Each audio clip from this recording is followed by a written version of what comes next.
Good Tuesday evening, Midlands. I'm Chief Meteorologist Efren Afante with the Tuesday 7 p.m. update on Hurricane Ian. The latest information from the National Hurricane Center, wind sustained currently at 120. It is gusting up to about 150 miles an hour. It's still moving to the north at 10 miles an hour. Pressure has now dropped down to 947. It was at 962 early this morning as it was coming off the coast of Cuba. Its position right now is about 200 miles south-southwest of Punta Gorda, Florida, or about 110 miles to the west of Key West, Florida.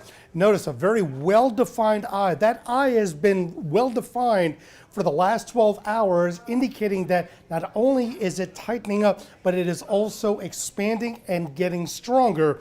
Hence the reason why, as a Category 3, there's a likelihood that with the hurricane warnings and tropical storm warnings that are in effect for all of Florida, sometime tonight into early tomorrow morning, winds could get up to 130 miles an hour, which will make it a Category 4 hurricane, and likely stay like that throughout the day.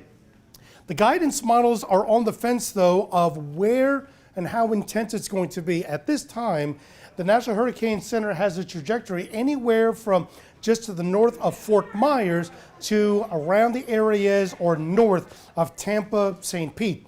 That could be anywhere from a Category 4 with 130 mile an hour winds or down to a Category 1 with winds of 80 miles an hour. Regardless, there's going to be an incredible amount of storm surge that's going to be taking place from Marco Island all the way up the west coast to possibly as far north as inland Spring Hill.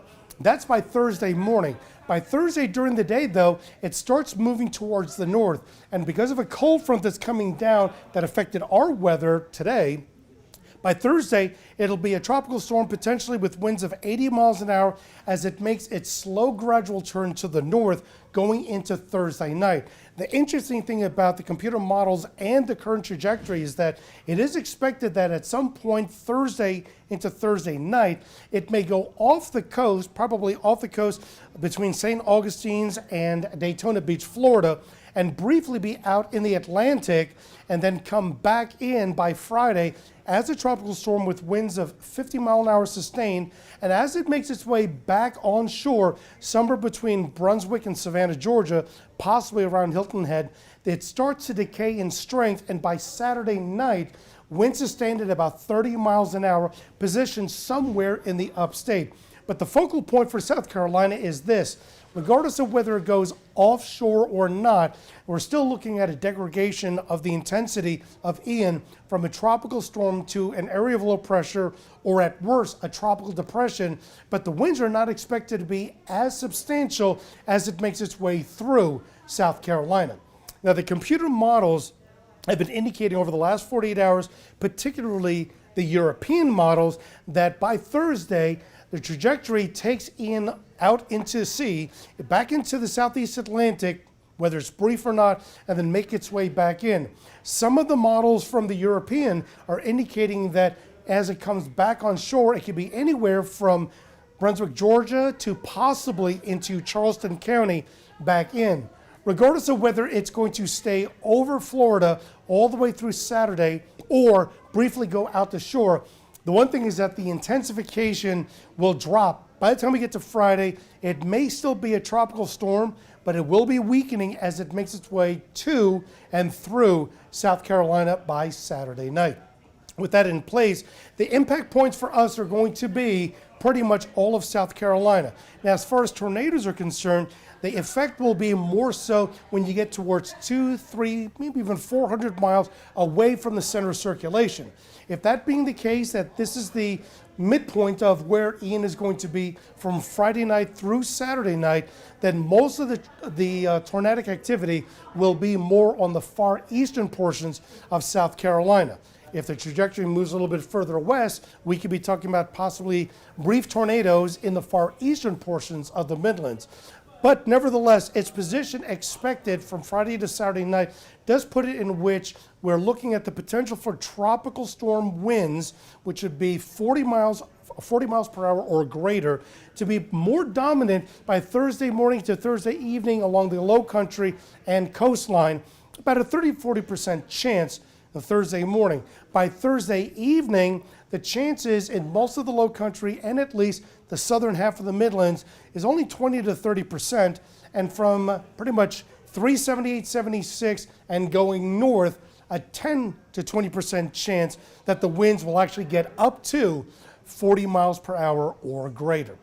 The other thing is that there are tropical storm watches in effect for the low country. Even though it's showing the entire counties, we're still talking about very likely tropical storm watches only for coastal and off the coast from Charleston County all the way down to Jasper. Now notice we do not have any kind of watches at all for the Midlands, even though we are expecting it to be quite windy.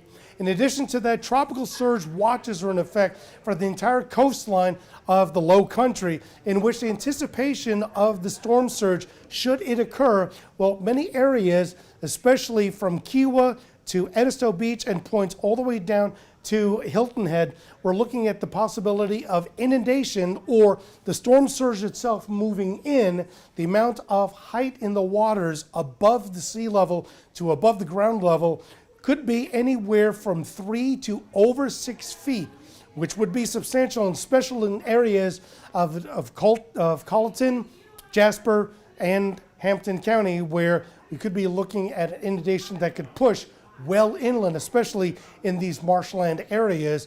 So we're talking from Beaufort and the areas around USC Bluffton.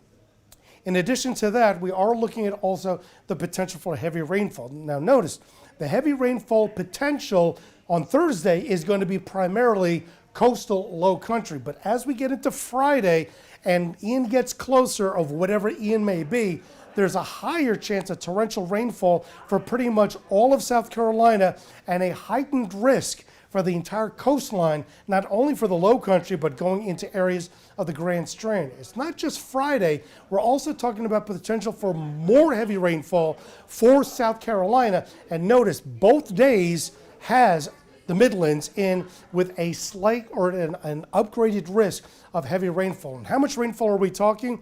Well, as of right now, it hasn't changed that much since yesterday. But nevertheless, for South Carolina alone, in portions of the low country around Charleston and Georgetown, they could see possibly 5 inches of rainfall. And then coastal inland from the Grand Strand to the low country, 4 inches.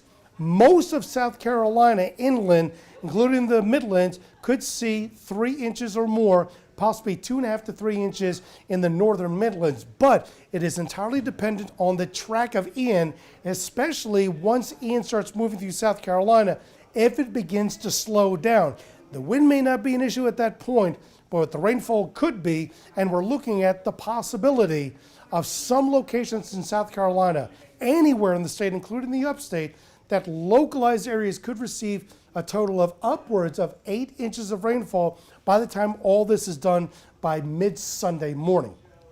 The key message here, there is growing confidence that this is going to occur as far as any of the impacts, and it is medium right now and then elevated, but it's not a strong confidence yet because it's entirely dependent on two things: where and when Ian makes landfall. It also depends on the intensity of Ian as it makes landfall. There's no doubt we are going to have an impact of the strong winds, gusty winds over 35 miles an hour, as well as the torrential rainfall. But any other possibly tropical storm force winds and even more heavy rainfall and flooding rainfall, that still has yet to be determined. The bottom line is that we know that the landfall is going to be at least a Category 1 hurricane, and it's going to be somewhere in the central west coast of Florida. And as it makes its way through from Wednesday night into Thursday, it'll be making its way towards South Carolina, which will start impacting us starting Thursday. But the stronger, larger impacts will be from Friday morning through at least Saturday night and into early Sunday morning. Now, we're going to be watching very carefully over the course of the next few hours. The update will come out just before 11 o'clock tonight, Tuesday, and we'll have that on News 19 at 11, as well as on WLTX.com. For now, we'll have the updates for you as they come. I'm Chief Meteorologist Efren Afante at the News 19 Weather Center.